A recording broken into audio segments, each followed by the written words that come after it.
At 23 years old, I was the sole financial pillar of a rickety four-person house of cards. I wasn't living with my parents because I was a failure to launch. I was living with them because if I left, the whole structure would collapse. My life was a quiet routine of work, pay, and repeat. My dad, Frank, hadn't held a steady job in 4 years, not since the plant laid him off. He'd spun a whole narrative around it, a tragic tale of a forgotten man. His back was always acting up. The job market was a rigged game. The economy was in the tank. His favorite excuse was that he was exploring new opportunities, which, as far as I could tell, involved an in-depth exploration of the television remote and the Fox News daytime lineup. He was a professional victim, complaining endlessly about how the government had failed him while I wrote the check for the cable bill that broadcast his grievances. My mom, Karen, worked part-time as a dental receptionist. Her paycheck was a drop in the bucket, barely covering the mortgage payment on our cramped, perpetually damp little house. That left me, Ethan, to cover the rest. The electric bill that powered Dad's TV, on me. The water bill for Mom's long, stress-relieving showers, my responsibility. Groceries, internet, gas for the car, my sister's school supplies, all of it came out of my salary from a decent but not spectacular IT job. The problem wasn't just the money, it was the crushing weight of expectation. There were no thank yous, no acknowledgement. It was simply my duty, as if I had been born for the express purpose of funding their lives. I was the house's walking, talking ATM. The only bright spot in that suffocating atmosphere was my younger sister, Chloe. At 16, she was whip-smart and acutely aware of the toxic dynamics she was forced to navigate. She walked on eggshells, around Frank, her shoulders perpetually tensed. She was the only one who ever looked me in the eye and said, "Thanks, Ethan," when I'd come home with bags of groceries or paid for her field trip. She saw me. Then there was Dylan, my older brother, the golden child. He'd moved out 2 years ago, but was a constant presence, usually showing up right around dinner time or whenever he needed to borrow $20. To Frank, Dylan was a hero, a visionary on the cusp of greatness, even though he floated from one dead-end job to another, always figuring things out. Dylan was an expert at telling Frank exactly what he wanted to hear. He'd sit on the couch, sipping a beer I'd paid for, and spin tales about how the system was rigged against hard-working men like their father. "You're overqualified for these entry-level gigs, Dad," he'd say with feigned sincerity. "If the economy wasn't so broken, you'd be running a place like that plant, not getting laid off from it." Frank would soak it up, his chest puffing out. "That's my boy, he gets it." Meanwhile, if I suggested he apply at the local Amazon warehouse that was constantly hiring, I was being disrespectful. I didn't understand the real world. The real world, apparently, was a magical place where utility bills paid themselves. So that was the ecosystem. Frank, the non-contributing man of the house. Karen, the exhausted and complicit enabler. Dylan, the perfect son who could do no wrong. Chloe, the silent observer. And me, the invisible engine that kept the whole broken machine running. I told myself I stayed for Chloe. She needed at least one sane person in that house. But in reality, I was in denial. It's easier to keep your head down and pay the bills than to admit your own father sees you as little more than a line of credit. Part 2.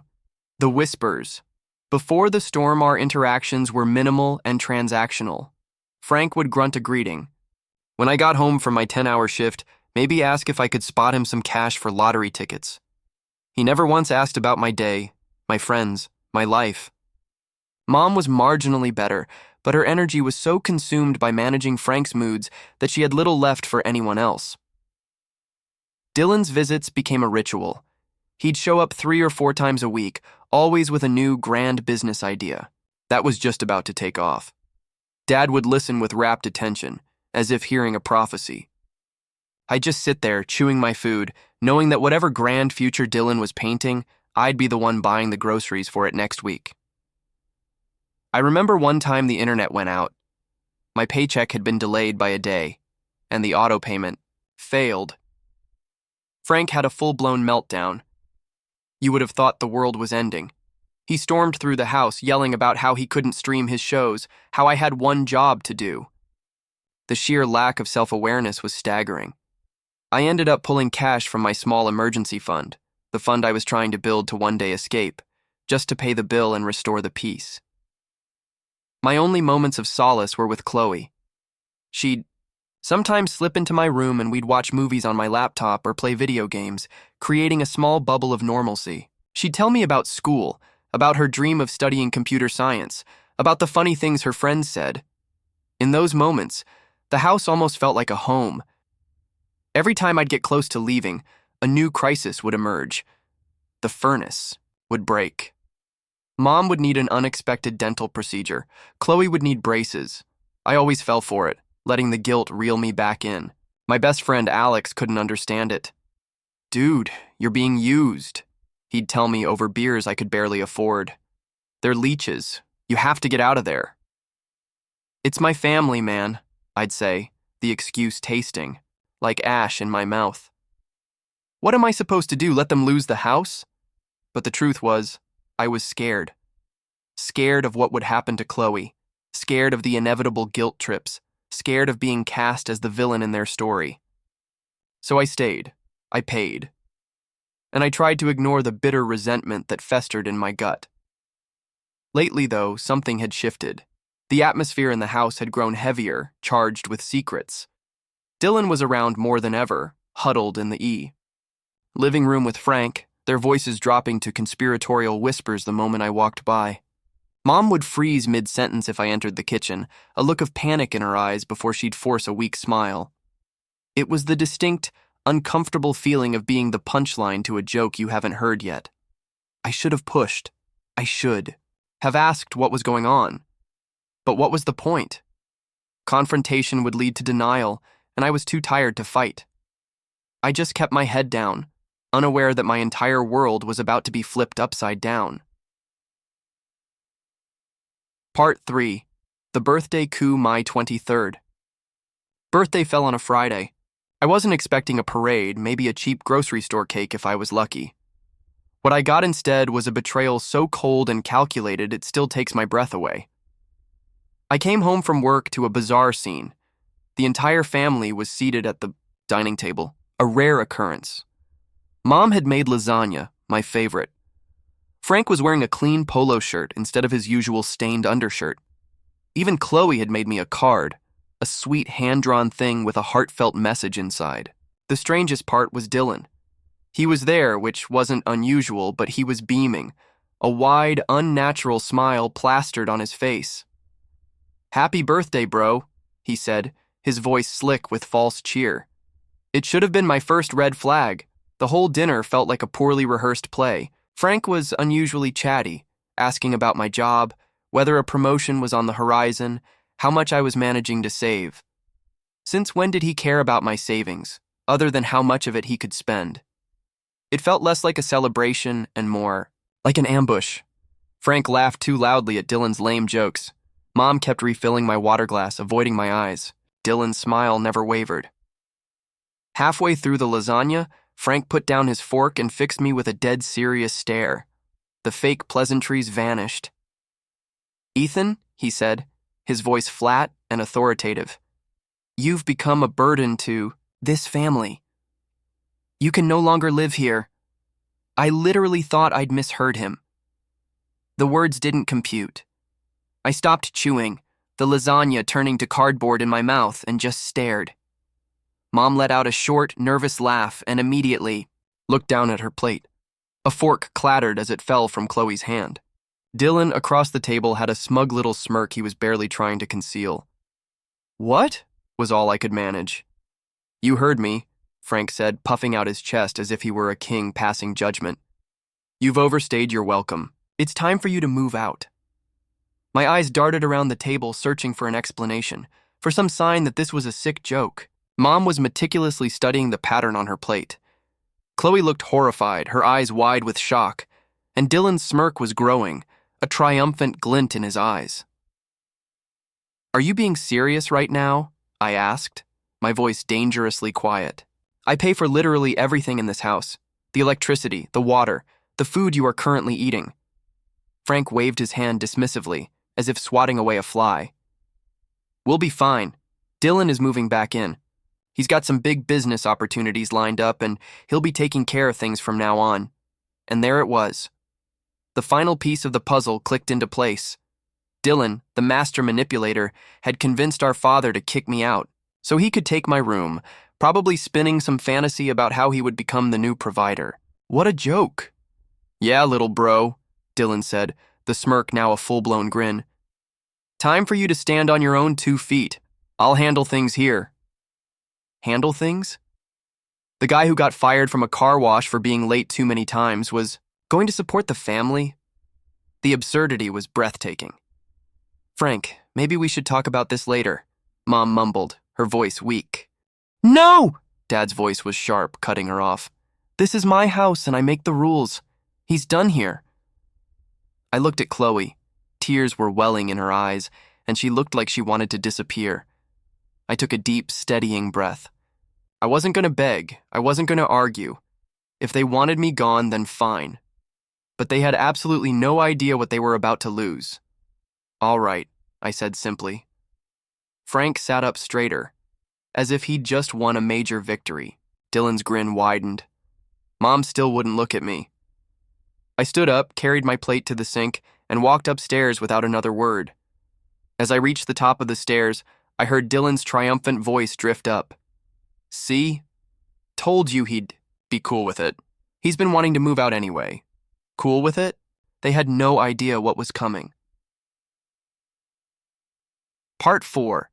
Cutting the cord, I went straight to my room and began throwing my life into garbage bags. My clothes, my books, my laptop. There was no point in staying where I wasn't wanted, and if they thought they could just discard me and continue to live off my labor, they were about to enroll in a very expensive crash course on consequences. As I packed, I could hear them downstairs. Frank and Dylan were laughing loudly. Mom's voice was a low, worried murmur. I caught phrases. But how will we pay for... And what about the phone bill? Followed by Frank's booming, confident reply. Dylan's got it handled. He's got connections. Sure, he did. Dylan's connections were as real as his mythical business ventures. An hour later, there was a soft knock on my door. It was Chloe. She slipped inside, closing it quietly behind her. What the hell was that? She whispered, her eyes red. That was me getting evicted on my birthday, I said, not pausing as I stuffed a stack of t-shirts into a duffel bag. But it's insane. You pay for everything. They can't afford to live without you. Not my problem anymore, I said, the words feeling both terrifying and liberating. Where will you go? She asked, her voice laced with worry. I've got some savings. I'll stay with Alex for a few days, find an apartment. She hesitated. Ethan, can I... She trailed off, but I knew what she was asking. You know they won't let you come with me, I said gently. Not until you're 18. She nodded, a fresh wave of tears in her eyes. This is so messed up. Dylan put them up to this. He's been in Dad's ear all week, telling him how you don't respect him, how you act like you own the place just because you pay the bills. It all made sense. Dylan's jealousy over my steady job, coupled with Frank's fragile ego, had created the perfect storm. Listen, I told her, grabbing her shoulders. I'll still check on you. We'll text. And the day you turn 18, if you need a place to go, my door is open. I promise. She hugged me tightly. Happy birthday, by the way. I'm so sorry. After she left, I finished packing, my mind a cold, clear machine. I made a mental checklist. Every bill, every service, every financial tie that bound me to this house was about to be severed. I waited until 1 a.m. when the house was dark and silent. I carried my bags out to my car, the quiet clicks of the door latches sounding like gunshots in the night. Before pulling out of the driveway, I sat, in the driver's seat, the glow of my phone illuminating my face. I opened my banking app. One by one, I went down the list of scheduled payments. Electricity, canceled. Water, canceled. Internet and cable, terminated. Netflix, Hulu, Spotify, the entire suite of streaming services they took for granted, gone. The family cell phone plan, which I had been paying for since I got my first job, was the last to go. With a final, satisfying tap, I removed myself as the account holder, effective immediately. In the span of 5 minutes, I had erased every trace of the financial support they had been leeching from me for years. I drove away from that house and didn't look back. Part 5. The shockwave Alex's couch was lumpy and his roommate snored, but it felt like the safest place on earth. "I cannot believe they did that to you, man," he said, shaking his head as I dragged my last bag inside. "That's beyond cold." "Yeah, well," I replied, a grim smile on my face. "Wait until they try to charge their phones tomorrow." I spent the weekend apartment hunting online. For the first time in years, I was looking at my bank account and only thinking about my own needs, my own future. It felt strange and exhilarating. By Monday, I had found a small one-bedroom near my office, signed the lease, and paid the deposit. Things were moving fast. 3 days after my unceremonious eviction, my phone exploded. 8 missed calls from my mother, 5 from Dylan, and, predictably, none from Frank. His pride would never allow it. Then, a text from Chloe. "Power just got cut off." I grinned. That was faster than I'd expected. Another text came through a minute later. "Dad is losing his mind. He's convinced you sabotaged the wiring." I could picture it perfectly. Frank stomping around in the dark, ranting about my treachery. Dylan, the new man of the house, realizing his grand plan had a fatal flaw. Mom, wringing her hands, panicking about the food thawing in the fridge. Then my phone rang. It was Mom. I decided to answer. "Ethan!" "Thank God." "Something is terribly wrong with the house," she said, her voice a frantic torrent.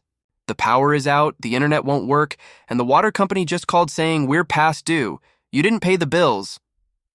"That's correct," I said, my voice calm and even. There was a stunned pause.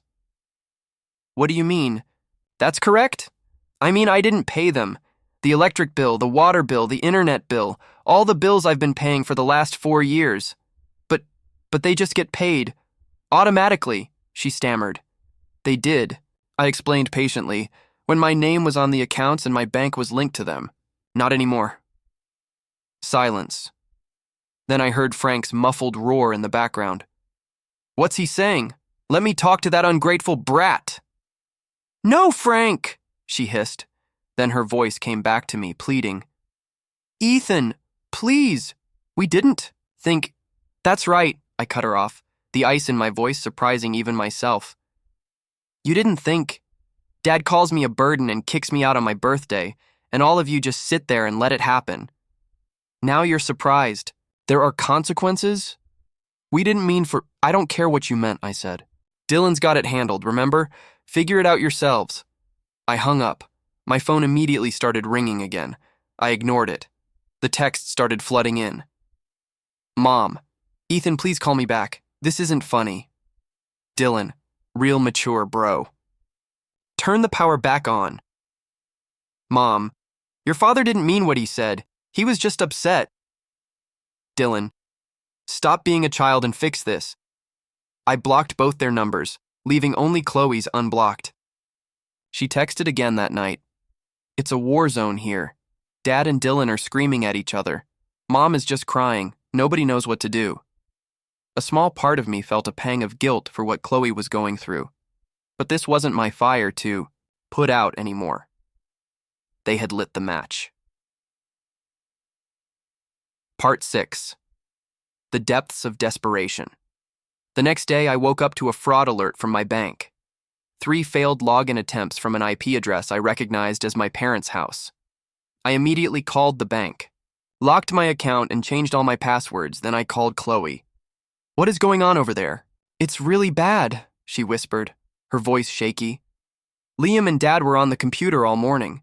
They found Mom's old blue notebook, the one where she wrote down all our passwords from high school. They were trying to get into your bank account." I felt a chill run down my spine. They were trying to steal from me. Chloe explained how Dylan was guessing the answers to my security questions.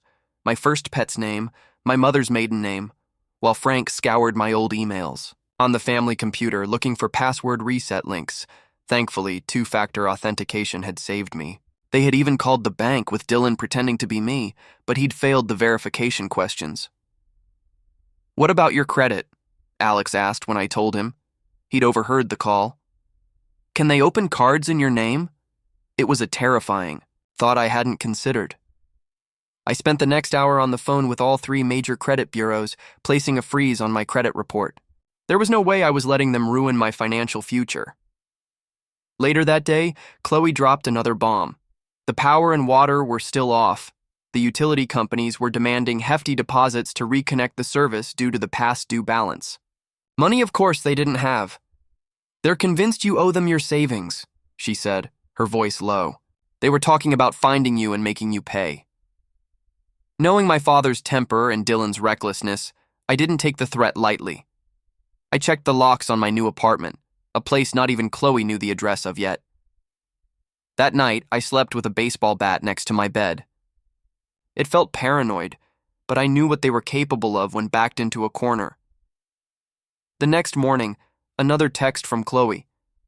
"They were out all night. They came back this morning, really angry. I think they were looking for you." My blood ran cold. They were actively hunting for me. I called Alex, gave him a heads up, and made him promise not to reveal my location. He suggested calling the police, but I hesitated. They hadn't done anything yet, not really. When I got home from work that evening, my heart stopped. Tucked into the mail slot of my apartment door was a single folded piece of paper. My hands trembled as I opened it. "We know where you are. This isn't over." Part 7. The Final Confrontation 2. Nights later, the inevitable happened. I was at Alex's apartment picking up the last of my things. We were in the middle of a video game when a violent pounding erupted at the door. It wasn't a knock, it was an assault. Alex's dog started barking frantically. My stomach plummeted. I knew. "Don't open it," I said, my voice barely a whisper as I reached for my phone. The pounding intensified, shaking the pictures on the wall. "Ethan, open this damn door!" It was Dylan's voice, raw with rage. "Dude, what the hell?" Alex whispered, his eyes wide. "I'll handle it," I said, my thumb hovering over the 911 icon. "Just stay back." "You can't hide. Forever." That was Frank. "You think you can just walk out on your family after everything we've done for you?" The irony was so thick I could have choked on it. As the 911 operator answered, I spoke quietly and clearly. "I need police. My father and brother are outside my friend's apartment. They're threatening me and trying to break down the door." Then came a sound that made my blood freeze, a loud, splintering crack. It wasn't a fist, it was something heavy.